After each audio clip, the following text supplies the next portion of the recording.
What's up, everybody? Welcome back to another episode of the Newt News podcast. This is going to be our last special World Baseball Classic episode. We've had so much fun with this tournament. We're so glad they put it on. So please, if you're a fan of the World Baseball Classic, stay tuned, keep watching, and we'd love for you to continue to watch our content after the tournament's over. All right, let's get into today's episode. So we'd like to preview the first, I'll preview the first game of the semifinals, and then Andrew's going to hit you with the other one. But yeah, we're just going to give a look at the tournament. We're going to predict some winners. So tonight at 6 p.m., we're going to see the U.S. and Cuba play. So this will probably have dropped by that point. But it's a super exciting game. Cuba was off to a little bit of a rough start at the beginning of the Classic, falling to the Netherlands and Italy back-to-back, I believe, before they rallied and ran up the score against Panama and then Chinese Taipei. Defeated Australia in the most recent round, the quarterfinals. And so that's how they got here. As for the U.S., they had a pretty dominant group stage aside from a really tough loss to Mexico. They fell 11-5 in game 2 of the group stage, but they were able to pull it out, finishing second in their little stage before facing red-hot Venezuela, who we eliminated last night. Unbelievable game. Trey Turner, so clutch. So, yeah, I mean, I think the story of this game is going to be, can the U.S.'s offense score enough, even though the pitching might be a little suspect? And that's been the story of the tournament for the U.S., to give up 7 runs to Venezuela, but still get it done because you have Hall of Famers up and down the lineup. Very exciting. And so that's how the U.S. is going to have to get it done again tonight. So I think those are my keys to the game, the U.S.'s offense and Cuba's pitching. Can they limit that? I think that's what it's all going to be about. Obviously, for Cuba, they've got Ronis Elias on the mound. Not a huge name, probably not as effective a pitcher right now, even as Adam Wainwright, who's going to be the U.S.'s starter, 41 years young. So I think for Cuba, it's going to be, can you get through his start, and then can the bullpen limit the scoring, especially in the late innings? That's something Venezuela, unfortunately, wasn't able to do. So that'll be really awesome to watch. But yeah, tonight I'm predicting an American win. I think the U.S. is going to get it done. I think it's going to be a 7-4 ball game. Andrew's got you now with Japan and Mexico.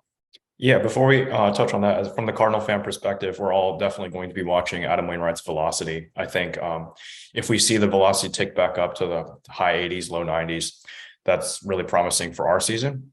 And also, if his velo is up, that's obviously good for Team USA.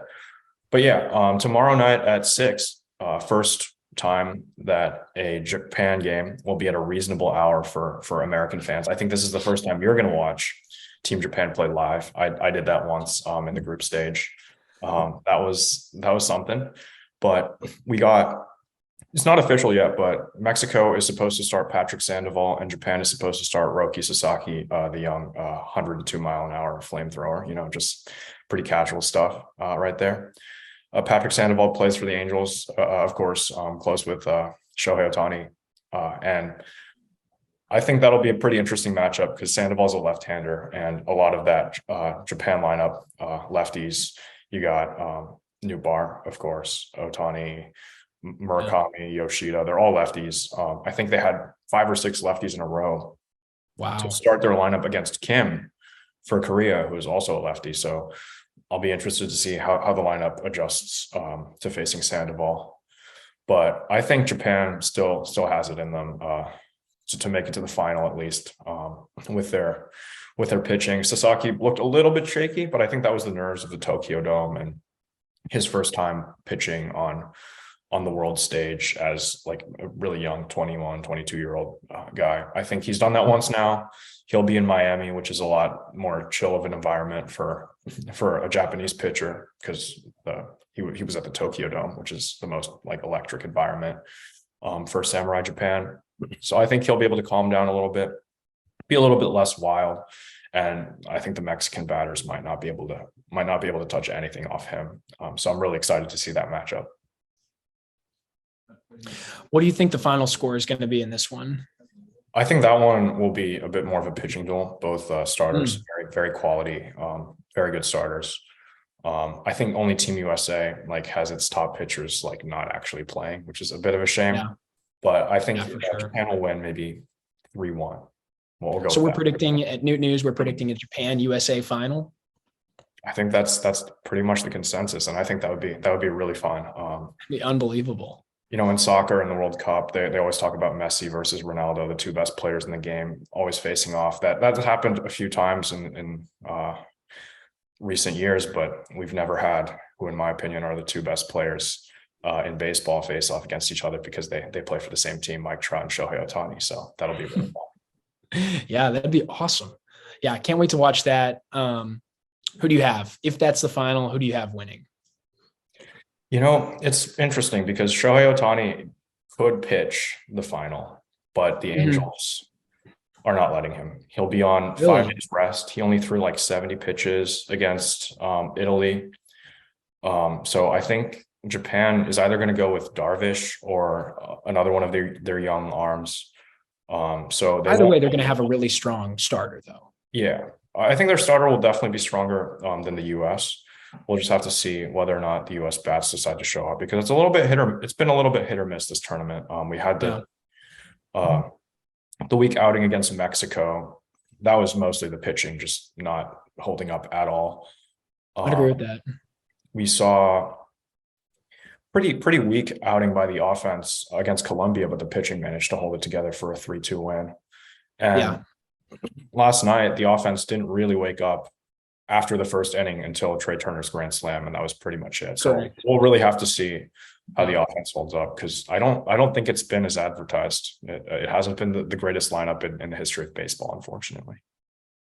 Yeah, it's been a little disappointing. You've had some guys really, really pulling their weight. I mean, Trout's been unbelievable. He's making a case for classic MVP. Goldie and Arenado have both been awesome. They're both batting over 330. They've had a great classic, but you've had a couple of guys. I'm not pointing any fingers, but Mets fans, come on. What's going on with Alonso and McNeil? They've done absolutely nothing. So that's great. Outside of the one big hit that Schwarber had, he hasn't done much either. I mean, the home run against Britain was very exciting. But yeah, you mentioned the pitching, and I was looking through the U.S.'s rotation, and it looks like they'll have a couple of options should they make it to the final, especially with another day of rest.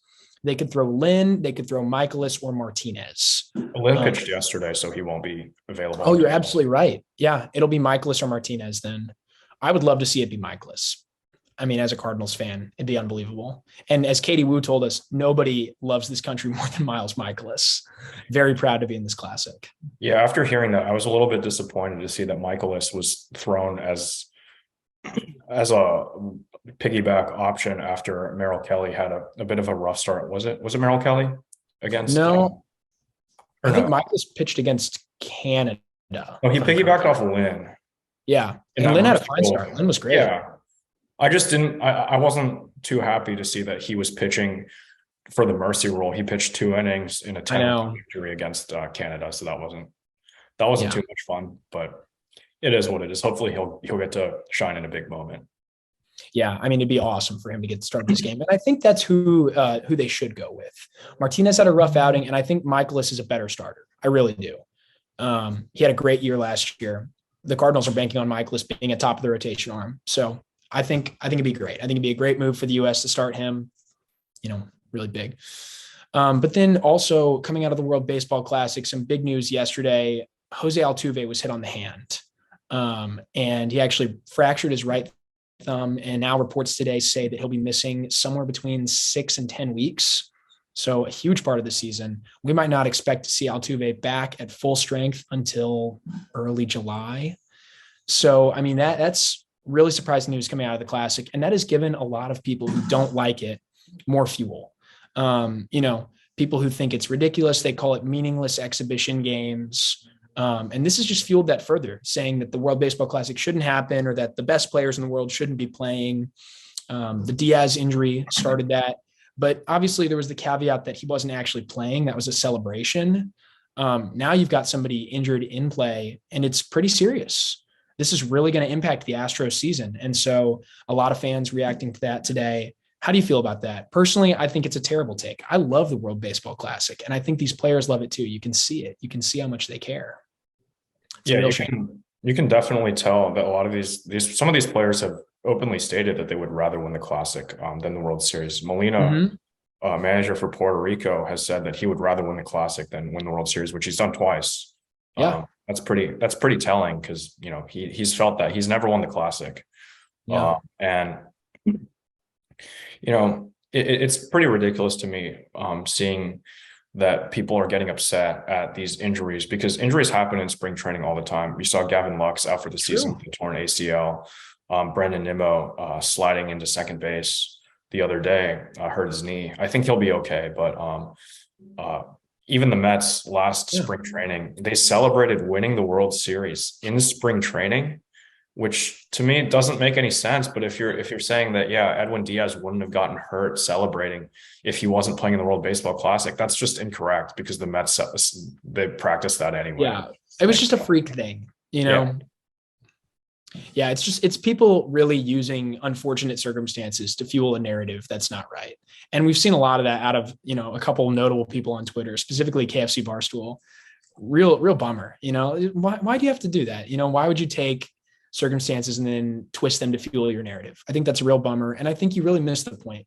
These players love this. Basically, the sentiment that I've gotten from the players is that things matter more when it's your country. They see MLB as important, and they're getting paid, and they love it. They love the game and they want to win. But to them, that's city versus city, whereas this is country versus country. And they think a lot of them think it has a bigger impact. I saw an interview with a lot of the players on Dominican Republic. And I mean, they were saying that they wanted nothing more than to win this classic. So yeah, I just think it's a real bummer. Obviously you never want to see anyone get hurt. And it really stinks for those fan bases. Like, I feel for Astros fans a little bit, as much as I try not to sympathize with them. I understand, it really stinks to see one of your players go down and he wasn't even playing for the Astros.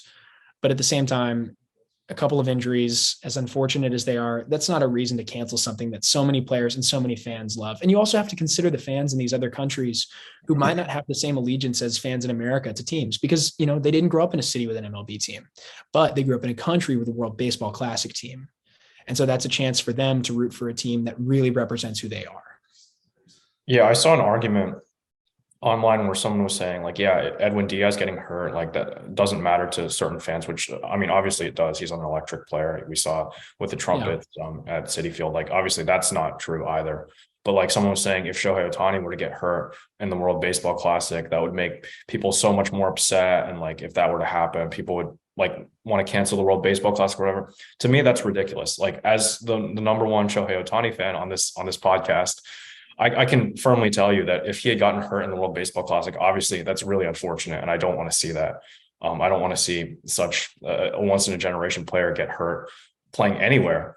But we're seeing Shohei Ohtani for the first time in his career play a meaningful game. Yeah. Like, I got the Angels stuff on, and it hurts. Like, it's that team. That team doesn't do anything. So like, for the first time in his career, Shohei Ohtani can say, I played a game that matters. Like, he's representing his country for the first time in 6 years. He was hurt for the last classic. He wasn't able to represent his country. And for him to go back to Japan and see that atmosphere, it's just so much more exciting than anything he could do in Anaheim. And like, even like, I want the Angels to succeed. I want them to make the playoffs, but you can't top that. Yeah, the Tokyo Dome was absolutely rocking. It was awesome. It was packed out, home crowd, and Shohei got to take it all in, something he really hasn't gotten to do as an Angels, I mean, sure, the Angels, they sell a lot of tickets. They bring a lot of fans to the ballpark. Who wouldn't go if your team's got Ohtani? But you're right. He hasn't gotten to play in those high leverage games. And it would suck to take that away from Trout too. It'd be just wrong. Trout in his entire career has played in 3 postseason games. You can't take that away from him. Come on. Like, he loves this. He's so into this classic, and he's having an unbelievable time. He's been an incredible player, and he looks like he's really loving it. And from everything I've seen, he would hate to have this taken away. I just, again, I can't reiterate enough. I just think it's a shame. I think it's a shame that these things happen, and it sucks. To see Goldie go down would really suck, but it wouldn't make me want to cancel it. The worst part about it all is that, you have people taking this and twisting it to fit their own narrative, and they're using it for their advantage, their gain, to have some stupid hot take on a social media platform. And that's what's such a bummer. Yeah, Paul Goldschmidt, Nolan Arenado, they were the two of the first players to commit back to the Classic. Yeah. They're the only 2 returning players from the championship team. And like, as much as I want to see the Cardinals win the World Series, like, seeing what this event means to those 2 players who have never won a World Series, you just got to let them go out there and do their thing. And it's more playoff atmosphere experience for those two guys who everyone was criticizing last October for not coming up in clutch situations. So I think even for the Cardinals, that's beneficial. Yeah, there are players out there who have argued that this is good because, I mean, spring training is one thing, but you can tell a lot of times guys aren't going 100. The guys in this are playing at 100%. And I've seen some players say that that's actually really beneficial for them, ramping up and everything. A couple of pitchers who say it's nice to get out there and use my stuff against guys I haven't seen, especially because in spring training, you kind of play a circuit and you see the same teams over and over again that are just nearby. You know, the Cardinals play the Marlins, the Astros, the Nationals, and the Mets over and over again because those are the teams right nearby within a 30-minute radius. I mean, we share a stadium with the Marlins, Roger Dean. But it's nice for these guys to get more exposure, see different looks, and the game is played very differently in some other countries. You know, if you watch some of these other teams play, there's a lot more focus on contact or a lot more focus on plate discipline than America, which is a more slugging oriented league. And so it's great for these guys to get different looks. You know, I mean, these pitchers coming over from Japan are unbelievable. But they all seem to have a little bit different look than a lot of the pitchers developed in America. You know, it's awesome. And so I think this is just a great way. And at the end of the day, this really helps the game. The exposure that the World Baseball Classic gives baseball and the community it helps to grow around it is really amazing. And so, yeah, I just think, again, I really hope these injuries, and I hate that they happened, but I really hope they don't jeopardize the future of the Classic. Yeah, that about sums up my thoughts as well. People get hurt playing sports. It's how it is, but this is definitely worth it. For the future of the game, for these players. We've seen like Nicaraguan pitcher get a contract after striking out 3 guys in the Dominican lineup. That was awesome. We've seen some crazy upsets. If you want to talk about the Dominican Republic surprise early exit, that was pretty crazy. That team I think was favored to win by a lot of betting sites, by a lot of experts, but they went out in the group stage because their pool was just really, really tough. And yeah, it's unfortunate for them, but it's also really exciting to see Puerto Rico pull off that upset and make it into the group stage, make it out of the group stage. I really wanted to see Yachty's team move on. That would have been awesome. Not against the U.S. though. Not against the U.S. That would have been. Yeah, I agree. But I kind of wanted to see Yachty and Waino face off. Yeah, that would have been cool. But the last thing to note is also like this is something that the players get to choose. It's not like they're forced into this. You know, I mean, if you have a particularly injury-prone player, I won't name names, but that player might say, I don't want to do it. You know, I mean, it's the players do this of their own volition. And so that's something we also have to know. And some clubs don't let their guys participate. I know that the Yankees were really resistant to Aaron Judge participating. And so, I mean, that's an internal dialogue that the players have with people around them and organizations have with their players. And so I would say as fans, it's not really even our place, you know, to butt in and tell someone whether they should or shouldn't participate. And so that's another thing I just hate about these takes. It's not your job. Like it's their job to decide for themselves. So yeah, we also wanted to, after we covered the baseball classic, we wanted to touch on a little bit of Cardinals news. Pretty big roster move actually coming out of camps. The Cardinals have cleared a spot on the 40-man, which as far as I know, hasn't been given to anybody yet as of the time of this recording, but that was with the move of Freddy Pacheco. Pacheco, someone we've talked about at length. He's someone that I'm a big believer in. Wrote some pieces on him recently, and really big bummer to see him gone. We know from our interview with Katie that he was working through some stuff. He might have had some troubles early in spring. But yeah, I mean, it's really surprising to see somebody with his level of talent and really his track record. I mean, he's struck out 82 guys in 54 innings last year, I want to say. He's got incredible strikeout stuff. He had a 3.15 ERA closing in Memphis. He's been really great. Consistently year after year, he's managed to rack up strikeouts, which is something that a lot of Cardinals pitchers haven't been able to do. And it's something we're really lacking at the big league level, both in the rotation and the pen. So, I mean, he just seemed like a guy that was going to fill a hole, seemed like a guy that could contribute right now, seemed ready. So I think it was a shock for a lot of Cardinals fans when they saw that he had been claimed off waivers. Yeah, I didn't even know he was put on waivers because the Tigers claimed him so fast. I think it was immediate. Like the Tigers were like, yeah, we want him. Like if someone with that kind of talent is available on waivers, you're going to just take him. So hopefully there's something behind the scenes that we don't know, maybe some like injury thing that won't, hopefully not, he's not hurt, but like hopefully they know about something that the Tigers don't. We've seen Mozeliak make a couple of moves in the offseason that we thought were questionable that have actually paid off a little bit now. I was really upset when they didn't bring back Quintana, and Agreed. Quintana's just hurt for the next like 3 or 4 months now. Yeah. With some rib fracture. So hopefully the front office knows something that we don't, and this isn't a move that will come back to bite us at the end. Yeah, I would argue that to see like the Cardinals don't give up on talent like that. Yeah. You've watched the way they've handled the DeJong situation, and they are not quick to punt on someone that they believe in. And it really seemed like they believed in Pacheco because they moved him aggressively. They had him at AAA. They gave him plenty of chances. I mean, he was the closer in AAA. He had all of the high leverage situations. He'd been added to the 40-man. So obviously he's someone the team believes in. Moreover, they then decide to keep DeJong, Stratton, Verhagen, Hudson, some guys who it's questionable whether we want them on the active roster, more or less the 40-man. I mean, they keep those guys over him. And so that makes me think something serious was going on. If I had to guess, I would say it must have been something personal. And I've heard some rumors that there was something along the lines of what happened with Jairo Munoz a few years ago. If anybody recalls that situation where he basically left the team without giving them a lot of heads up or, knowledge about his whereabouts. And so I wonder if it was something like that, maybe something personal. Maybe they wanted him to change something and he said, no, I'm not going to do it. But yeah, I mean, that seems like the only explanation to me, because the way the Cardinals normally handle talent, they are not quick to punt. I mean, they never have been, especially as a smaller market organization. You need to be shrewd with what you receive. And the last thing you want to do is give somebody up for nothing who's going to go crush it somewhere else. And I do think Pacheco has the talent to go crush it.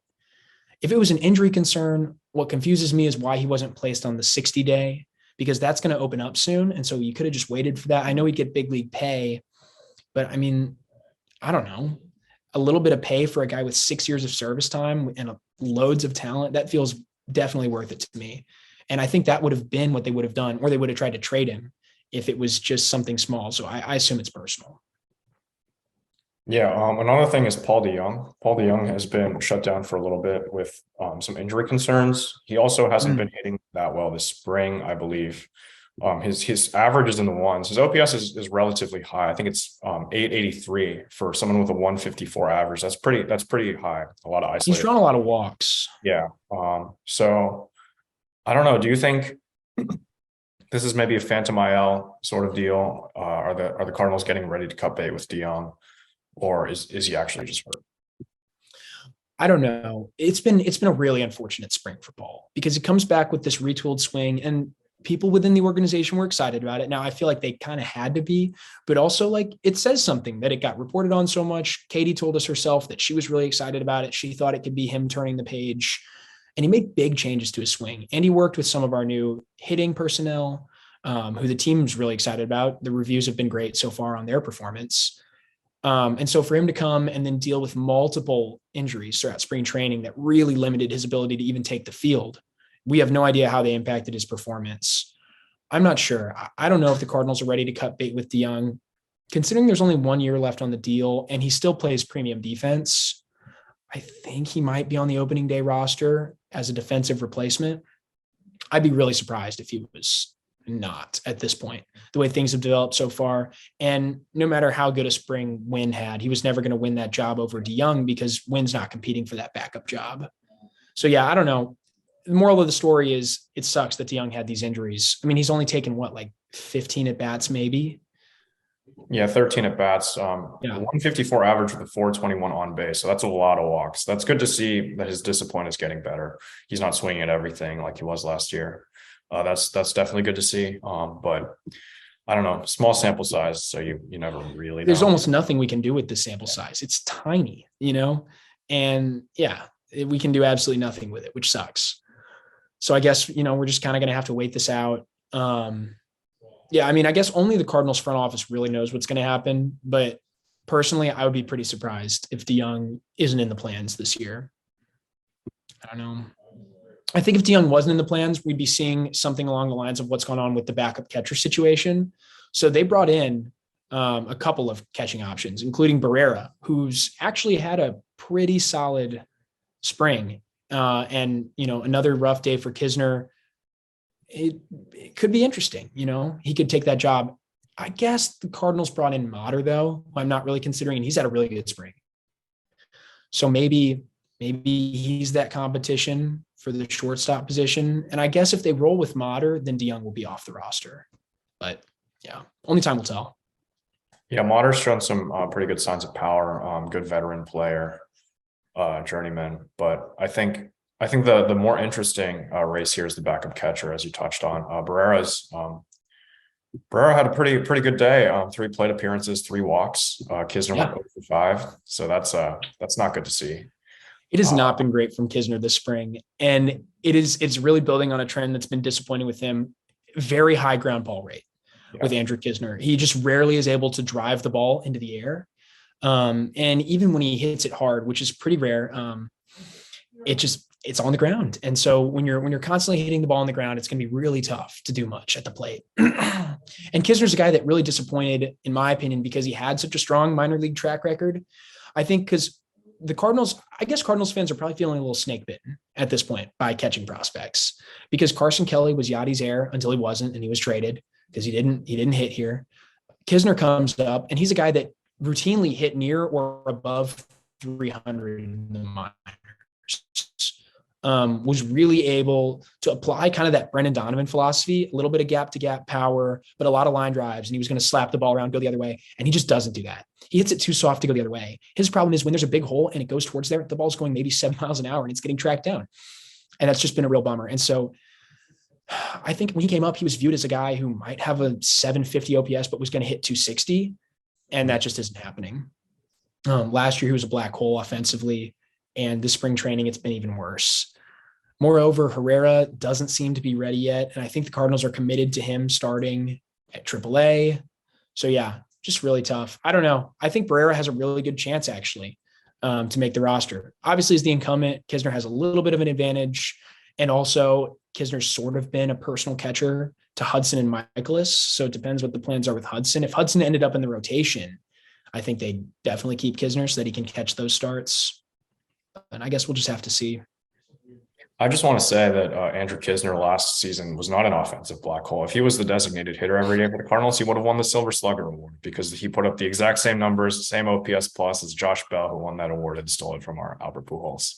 So, no, I should get over myself, but it's okay.